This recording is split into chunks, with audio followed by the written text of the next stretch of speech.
আসসালামু আলাইকুম। চাকরি প্রত্যাশী ভাই ও বোনেরা, চাকরির পরীক্ষা এমন একটি অঙ্ক প্রায়ই আসতে দেখা যায়। একেবারে যে কোনো পরীক্ষায় আসে চাকরির।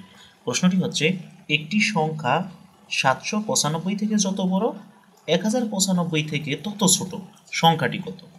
এখানে সংখ্যাটা ছোট বড় দিয়ে যাই আসুক, আপনার উত্তরটি বের করতে পারবেন মাত্র 2 সেকেন্ডে, সর্বোচ্চ 2 সেকেন্ড। টেকনিকটা হচ্ছে, আপনি কি করবেন, এই যে দুইটা সংখ্যা, এই দুইটাকে প্রথমে যোগ করে দিবেন, যোগ করে 2 দিয়ে ভাগ করে দিবেন। তো দেখুন আমি টেকনিকটি আপনাদেরকে দেখিয়ে দিচ্ছি। তো দেখুন, এর শর্টকাট টেকনিকটি হচ্ছে a+b/2। আসলে a+b লিখলাম একটু জাস্ট আপনাদের মনে রাখার জন্য। a+b তো আর আপনার পরীক্ষার সময় লেখার কোনো প্রয়োজন নাই। আপনি জাস্ট সংখ্যা দুটোকে যোগ করে 2 দিয়ে ভাগ করে দিবেন। তো এটা সূত্র বানানোর জন্য আমি a+b লিখলাম, বা কেউ লিখবে x+y। এটা আসলে প্রয়োজনীয় নয়।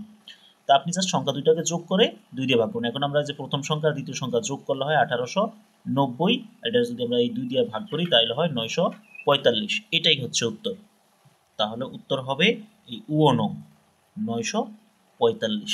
আসলে নাম্বার কোনো প্রশ্নে থাকে না। আমি এটা দিয়েছি এই জন্যে যে প্রথমে আমি এখানে যেই সংখ্যাগুলো দিয়েছি ভুলে এর ভিতরে সঠিক উত্তরটা নেই, পরে আবার নাম্বারটা অ্যাডাপ্ট করা লাগছে।